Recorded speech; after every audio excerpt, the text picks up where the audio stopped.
Thank you. I'm sitting here thinking, what am I going to say now after the great state of higher ed at lunch? I mean, I think a lot of us are probably excited and looking forward to where we have to go. My head's spinning a little bit still, and I think you can see why it would be, given we're about to talk about our plan, that we really need to accelerate. I underline the word accelerate, and high-value degrees. There are a lot of things that came out of that presentation I think are important, and I hope you'll think about as we go through 60x30 briefly today. Now, you just heard about what we're going to cover in this presentation, so I don't think I have to highlight that. We're going to do something a little different than we typically do here, in that I thought it was important to at least remind you, since we're in the early stages of 60x30, what you accomplished with closing the gaps, because it was a challenge. It was at the beginning people said, we just can't do this. And you may recall that about this time into closing the gaps, we actually raised the bar. We actually changed some of our targets, some of our goals, and made it even more challenging. And I think, as the commissioner illustrated, it's probably about time that we at least think, are there some tweaks, modifications to 60x30 as we see it now. So I hope you'll think about that when we get to that part of the presentation. But one of the most significant was we raised the participation goal by a significant amount. And we just missed that, but it was important that we did it.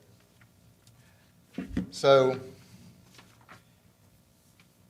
I think it's important to note that higher education enrollments during closing the gaps increased, and student populations became much more diverse. I'd like to point your attention to the red bars. Look at where we were with Hispanics in 2000 and where we were in 2015. We more than doubled the participation of Hispanics during that period. Yet, we fell slightly short of our goal for participation after we changed it at that time. Our success goal was increased. The original goal was 116,000. After the first 4 years, we increased that to 210,000. I'm glad to say that due to all of your efforts and your colleagues at the public schools and the private schools, we exceeded that. We hit 259,000. And though we didn't hit our Hispanic target for participation, we far exceeded our Hispanic target for completion, for success. And that's important. It's important that once we enroll students, we do our dead level best to work with them and help them graduate. And thanks to your efforts, we did that. So that's just a reminder. How many of you were here when closing the gaps was in place? Okay, all of the folks raising their hands helped make that happen. And that's part of what the commission was talking about. This is about collaboration, it's about working together, it's about innovation, it's about looking to each other for solutions, and we did a lot of that during that period. We need to do that even more with 60x30. Now, the first goal, as was mentioned, is really the overarching goal is the 60x30 educated population. Right now, we're focusing on the 25 to 34-year-old age group.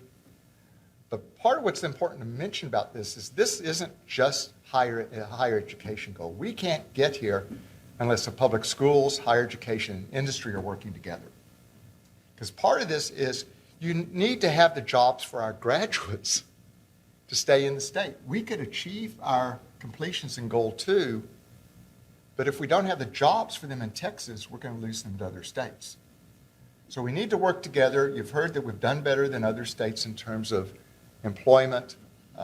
You all know that we talk about lifetime earnings for people with a college education at some level, but the commissioner also mentioned the unemployment rates. You're much less likely to be unemployed if you have some higher education than you have none.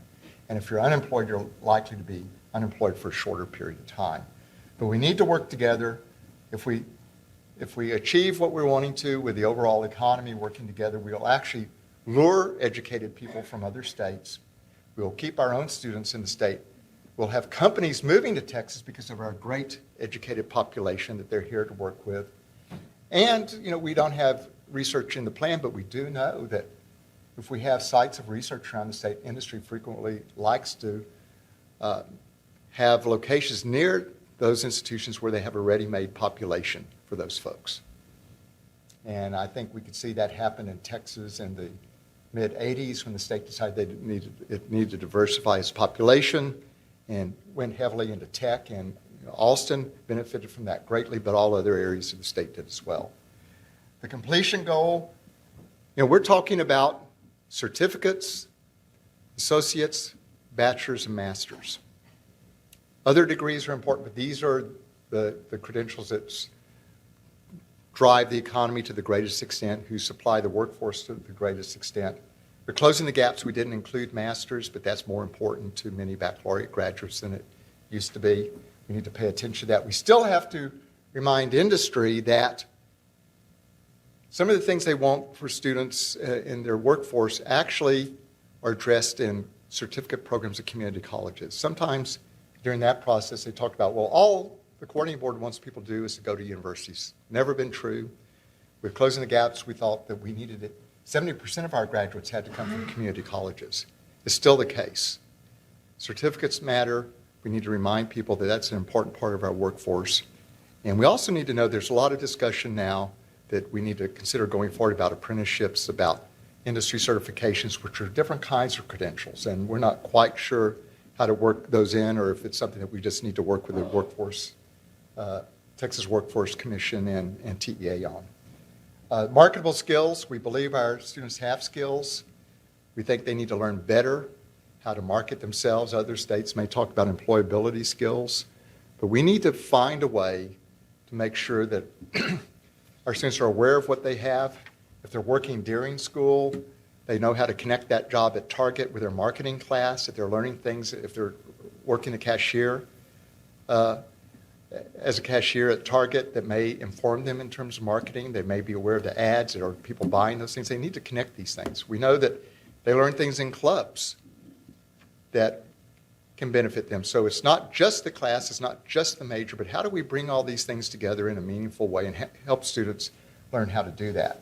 And tomorrow's meeting focuses on marketable skills. So part of what we'll be doing today is hoping you'll be able to learn from each other what other schools are doing in terms of here's something we could do on our campus, or realize here's something we're doing but we haven't placed enough emphasis, or if we just tweak this way. But again, it's working together for the benefit of our students and the state.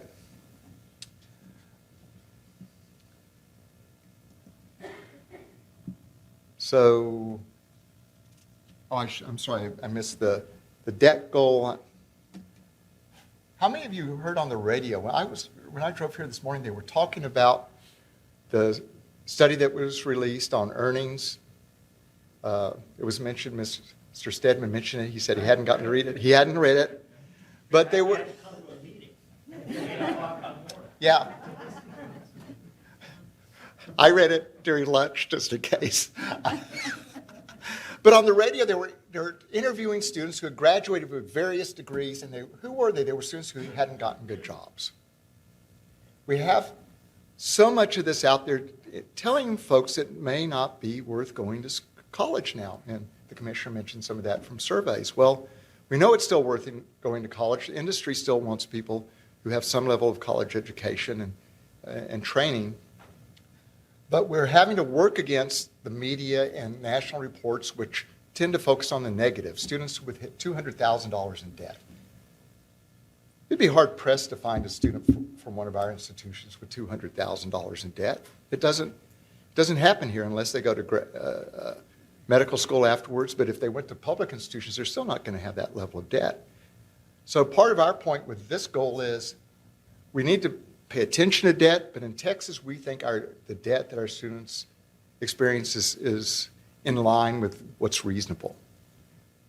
The Woody Hunt and Larry Faulkner, who chaired and vice chaired our strategic planning committees, wanted us to look at what type of income will it take to reasonably pay off your debt and to save for a down payment on a home. And the analysis said if students have, their debt is no more than 60% of their first year income, they can do that. So that's what we're working towards. We want to make sure that we keep that in line with where we're going. And we're doing a better job than most states. I'll talk more about that in a minute. So this is the educated population goal. I want to mention that, our baseline for the plan was, as you can see, 40.3%. But when the Strategic Planning Committee finished their report before the board approved it, this was actually under 40%. So we've made a little bit more progress than we wanted, but this is what the commissioner was talking about, I think, in terms of needing to accelerate. But part of this is getting people back to school. We have a grad techs effort. Some of these institutions here are working with us. We have many, many students who simply have not fully benefited from higher ed. They've gone into debt in many cases because of it. The state has made an investment in them. We want to realize that investment. So there are many things we can do, and in fact, several of us just got back from a Lumina Foundation meeting in California in which they were talking a lot about the adult population. And in their case, they're not just talking about people who have already gone to college, but the many adults who haven't gone to college at all. And I think that's something the commissioner is going to want us to focus on moving forward. The completion goal. We've made some progress in the completions. I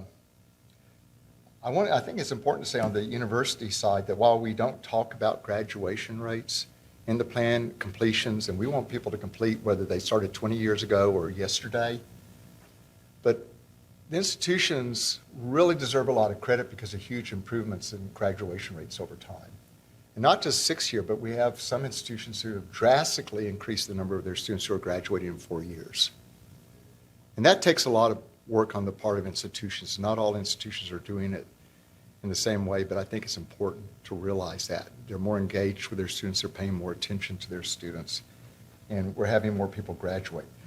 But we know that by the end of the plan, that last year, we need to have 550,000 graduates that year. But on the way there with all our targets, if we achieve them all, we will have 4.2 million more graduates by 2030. 4.2 million. Now, I should have mentioned earlier that one change with this plan is, unlike closing the gaps, we wanted to be nationally competitive. Woody Hunt wanted to make sure we're internationally competitive. The commissioner mentioned the size of the economy. We are related to the world. This plan is attempting to say we need to compete with the entire world, with our graduates, with our economy, with our industry, and that's what we need to work on. And I'm sure as we learn going forward and get advice from you, we will find strategies that will help us get there. And I'm convinced we will. Our completion targets, under each goal we have targets to say we can't reach that goal unless here's some critical, in this case, populations that are lagging behind. And so we know that we still need to increase the number of African American completions, Hispanic completions. We hadn't focused male completions, and we hadn't focused before on economically disadvantaged students. Economically disadvantaged cuts across all groups. If you're economically disadvantaged, you're less likely to graduate. I was pleased with the statistic that one of our staff shared with the board a few months ago, however, that our university graduates last year, a little over 50% of the graduates had been on a Pell Grant at one point in time. That means we're making some progress with that measure, but the reality is in Texas we have more and more economically disadvantaged students. We need to work hard to make sure we have the resources they need, that we take into account how we work with them, how they have schedules where they're more predictable so that they can work around their work schedules. They need to know, and this is an effort on the part of community colleges where they've had some block scheduling, which has really been fruitful in helping students combine their work and their educational progress. These are things we need to work on together moving forward. But we aren't doing nearly as well in terms of this measure on economically disadvantaged as we would like. And we still have a gap, especially in the African American completion, with the women are doing much, much better than the men. Much better. Now, one of the things we're paying attention. There it is. As we go forward, I mentioned earlier that with Closing the Gaps, we changed our goal for participation based upon new demographic changes. Well, the state demographer shared with the board last year that we were seeing a little bit of flattening with the Hispanic growth than what we had seen in earlier projections in terms of the population. So we just need to keep a close eye on that and make sure that our targets are in line with this. We don't see that there's anything we have to change right now, but if you were to look at the previous projections for the 0 to 17, which is your far left, and the age 35 to 64 were much higher with the previous projections. But we get those every year, so we'll be keeping track on that. High school to college, we know that with most students, if you go directly to college after high school, you're more likely to complete. So we need to work closely with our public schools on that and pay attention. We've been flat on this. We haven't really gone up. Our goal is 65%. That's a high goal right now. The only state that really hits that level is Massachusetts, and that's a very different state in a lot of ways, socially, demographically, economically. But students are just more likely to finish. Studies for many years have shown the longer you wait to go to higher education after high school, there are risk factors that come into play. You're more likely to be in debt. You're more likely to have family that you have to look after. There are a whole range of these things. But I want to emphasize that we're not just talking about the direct-to-college population, even though that we know we need to work on this, but we still need to work with the adult population. We need to get people back. If they haven't gone to college a couple of years after high school, we're not going to give up on them, and we need to make sure that we don't. So, marketable skills. I mentioned this earlier. It's what our conference is about. All of you are working, I hope, on this goal on your campuses. You can see this is essentially a survey of institutions saying how many people have created and are in the process of working on marketable skills on their campus. At this point, 41% of you have created and implemented a process of identifying marketable skills for your programs. We've had 2 marketable skill conferences thus far in the state, and I can see progress between one meeting and the next. Institutions are working together trying to figure this out. How do we do this better? We've developed a career choices handbook, which I hope that if you haven't heard about, that ask us and we can share it. It would be a good thing for your students to have at orientation because it helps them to go along and think about how the various things they're doing in life can lead to applying for a job later. It helps them keep track. And we've done it in such a way that if individual institutions want to modify it for their own students, you can do that. But we can share that with you. Some of you might remember there was a book, What Color is My Parachute? From many, many years ago. This in some ways reminds me of that, and it sort of helps the student think through what they're doing and make them realize that they have a path that they may not have thought about, or they may have an interest they didn't realize. Okay, I talked a lot about student debt. This is a level that we had talked about. We've actually had, our goal was debt not get any higher. It's actually gone down a little bit in the last 2 years, we're glad to say. But nationally, if you were listening to this in the media, you would think every student came out of college with a lot of debt. This is not the percent that have debt, but it's the relationship to the first year wage. But our students, for the most part, only half, actually it's down to 49%, have debt at all. And it ranges. Now, some people have pointed out that some people will take out loans that they may not need. We know that's true. But to a large extent, people are taking out loans because they need the money to finish school. And we'd like, something as simple as advising on your campus can make a difference. We think students should know that if they want to take Nordic mythology, does it fit towards their degree? Will it help them get to their degree? And if it doesn't, they need to make an informed decision that this is going to cost me this much more to graduate.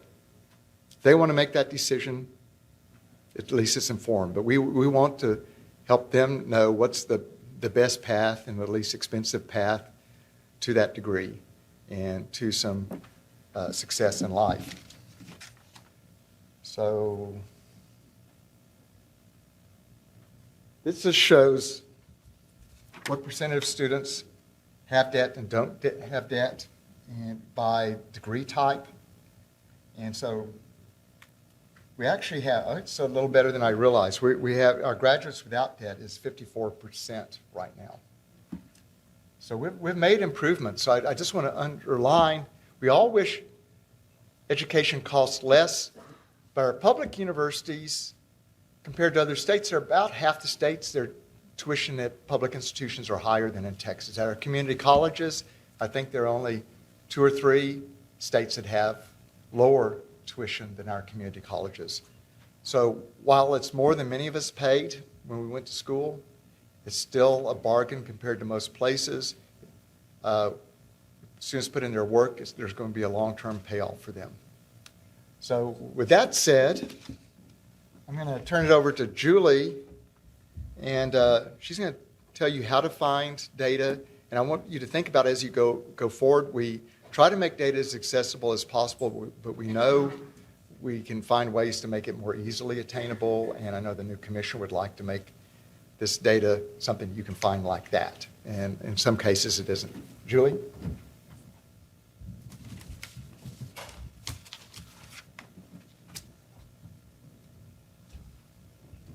Thank you. It's a pleasure to be here with all of you today. For those of you who know me, to say I'm enthusiastic about the potential of Texas higher education data is probably an understatement.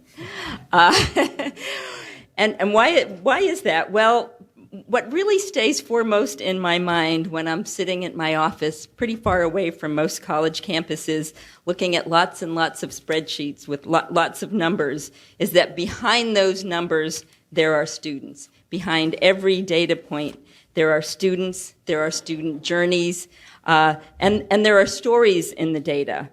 There are also hidden challenges, but more importantly, there are also opportunities that are yet to be explored. So we really have a valuable resource in Texas in terms of our higher education data. We're well known around the country for our data, but it is time to adjust, or should I say heighten our focus. We've heard from the commissioner that ensuring that actionable data is in the hands of institutional leadership when they need it will be a priority. But today, what I'd like to do is share with you, and especially those of you who are new to working with our data, I'd like to share with you some of the resources that are available now. And hopefully some of these data will answer your questions and spark some conversations around what might be available in the future that you would find beneficial. We want also to make sure, as Dr. Gardner said, our data resources are intuitive to use and easy to understand for a wide variety of stakeholders. So in short, we are encouraging your feedback. So in terms of this first slide, these are 3 data resources I want to be sure that you're aware of. 60x30TX.com was designed to provide snapshot data related to the 60x30 text plan. It has several components. We've got a hot topics area. There's infographics and graphics that can be downloaded and used, media announcements, videos, events. There's a wide range of information on there. One of my favorite hot topics, it's not showing up too clearly here, but it's a visualization tool. It's a map that shows educational attainment around the state. The link is at the bottom of the map, and I believe you have this, but you can zoom in by area and look at educational attainment for individuals in our current targeted age group in terms of folks who have a bachelor's degree or higher, or an associate degree, or some degree, no college, or high school, and you can filter in and out and zoom in very specifically to regions so you can get a sense of where some of those, for example, almost 4 million students are who have some college and no degree in the state. 60x30text.com shows progress towards the goals of the state plan for all of the institutions. And you can go online and find where you stand and have some graphics you can download there. But there's also quite a bit of regional data there. And we do have regional toolkits that are available for institutions and other regional stakeholders to use. And many of you are aware that we do have some regional groups meeting around the state in our 10 higher education regions, and they're working on a few key goals and targets in the plan. And one of those is, of course, our high school to college direct enrollment percentage, where we're really working on that. And you'll see in the upper right-hand corner, there's a link on 60x30TX.com, and it says more data. It's on most of the pages. And if you want to see more, you can click on that, and it'll take you into our Texas Higher Education Accountability System. The accountability system has several measures that tie directly to the plan, but there's also additional key and contextual measures available there. So you can find information about research, graduation rates, a range of different types of things.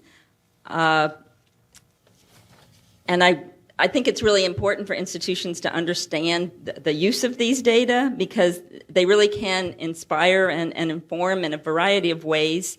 A lot of institutions use the data for comparison or benchmarking purposes. We have peer groups, so you can look and see how similar institutions are doing on the measures.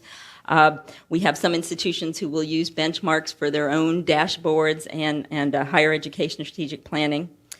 The data are produced using the same methodology for all institutions. So for comparison purposes, you can look across institutions and know that you're comparing apples to apples. We also have data going back as far as the early 90s. So you can look across time and really see trends and see what's developed, again, using the same methodology. We also have information for not only our public institutions and our private not-for-profit institutions, but also our career institutions are included. And I apologize. In the accountability system, we don't have our private institutions. We do collect data from them. But in accountability, we do collect data from our career schools and not-for-profit institutions. So those institutions can look and see how they compare on several metrics across the state. Another thing that we can do in the system is we can look at students who are moving across institutions. As the commissioner was talking about earlier today, the typical student does not stay in the same place. Many students are taking courses when they're in high school at a community college. They might enroll at a different 2-year college or a 4-year institution. We are able to track those students as they move through and really understand those patterns of movement and be able to share that information with institutions where a student may have started. For example, our graduation rates, we're able to look at where students start and then whether they completed anywhere in the state. And I like to show the graphic in terms of our graduation rates, because we've certainly seen tremendous increases in terms of our graduation rates in the last 3 years. They're a particularly encouraging indicator of progress in terms of completion, but our progress has been varied across the state, and as the commissioner noted, there are different ways to measure progress and understand progress, so we're certainly going to be thinking about that moving forward. How do we use the data at the coordinating board? Well, we use the data to meet some of our statutory responsibilities and to feed some other data resources, such as our online resumes and our higher education almanac. I think many of you received a copy coming in of the almanac. I also included a link to the almanac online, which is an easy way to find that data. The almanac is a great way to look at comparative data. We collect data to support, for example, the NRUF funding process. We have performance-based success points at our community colleges, so the data we collect is useful for that. We also allow institutions to add contextual comments so you can help others using the system to better understand your data, and I think that's important. So for those of you who are new trustees or regents, new board members, I did want to show you. You can download a full accountability report, a PDF accountability report from the system for your institution, and you simply need to go to the red dot on the right that says interactive. Our red dots are always drilling down for more data, but there's a place there that says accountability reports, and you can go ahead and click on that, and there'll be a drop down that'll lead you right to your institution. Or if you want to look at peer data and compare your institutions to the average data for the accountability peers, you can do that. So again, those reports are there, easy to access and download. We also have a data website, texashighereddata.org, and it includes links to several other data resources that we have. There are reports that aren't shown in accountability or on 60 by 30 text that you might find to be of interest. A lot of them do track students across institutions or from high school to college. We have several data reports that look at students as they move from high school to college, including their GPAs and how they perform when they get into higher education. We have a lot of financial reports available. I know you were introduced to some of those this morning. I will say sometimes it can be challenging to find things. I think that's something we're going to be working on. But really, feel free to contact us if there's something you need that you can't find. We'll be happy to help you with that, and it would be good to get that feedback. We've got contact information here for Dr. Gardner and for me. So again, if you have any questions that we're not able to answer today, feel free to contact us. Again, we're looking forward to working more closely with systems and with institutions to improve our data collection, our data analytics, our data reporting. We really want state data to be a more useful resource for all of you. So thank you very much, and we're happy to answer any questions.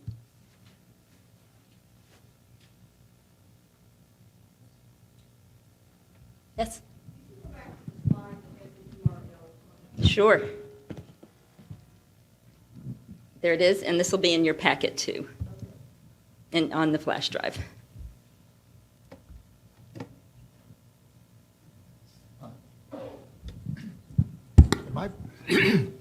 Since this report came out on wages from the federal government today, you might want to point out where people can find the wages for their graduates. We do track to the workforce in Texas, and we can make that data available to you or your public information office if they're asked questions.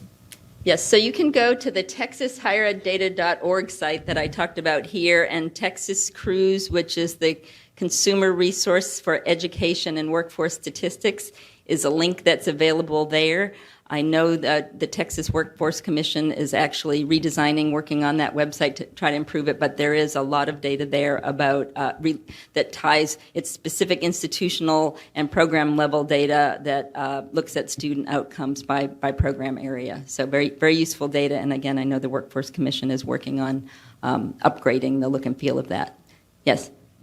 How do the universe of students that you're tracking, how do state students coming to Texas for education?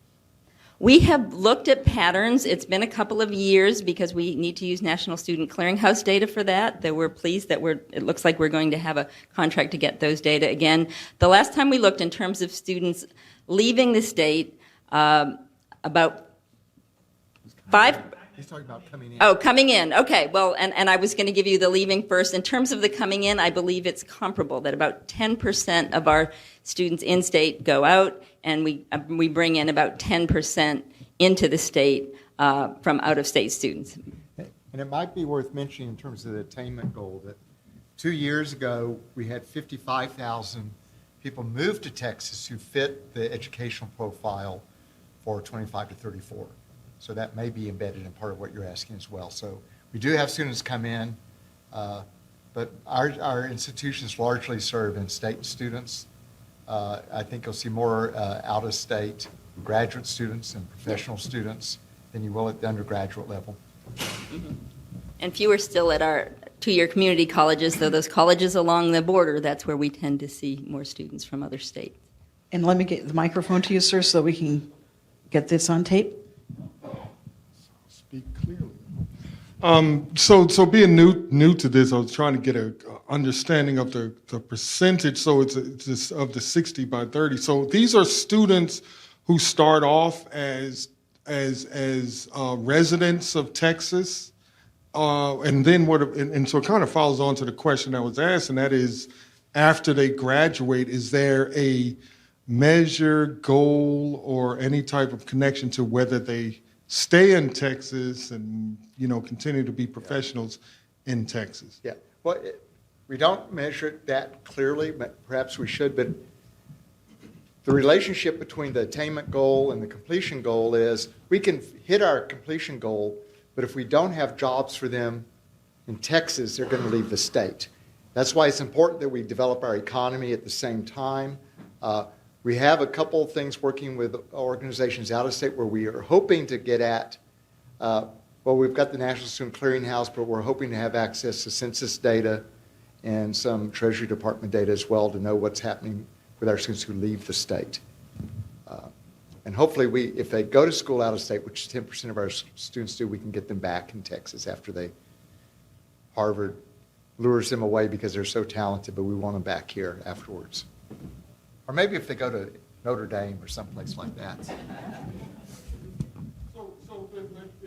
is it though the measure of the residents or where the students come from? Because just use an example you just gave. If someone gets educated outside but comes back and lives here, does that go into the measure? It does. We count everyone in terms of the first goal, which is the educated population goal, the attainment goal. We count everyone in the state who has a higher education credential or degree, whether they earned it here or earned it out of state, earned it in a different country. Anyone who comes in, we have National American Community Surveys data that provides that information of the level of attainment. So that 43.5% where we are now, that's everyone in the population who has a higher education degree or certificate from somewhere. Now, in terms of the people, and many of those, of course, are people who go to school in Texas. The completion goal is just people who complete in Texas. So that's keeping track of the completions as we move forward. So that's more of a production goal that looks at the institutions and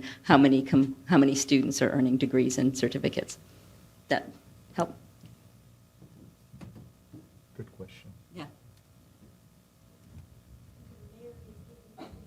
Oh, okay.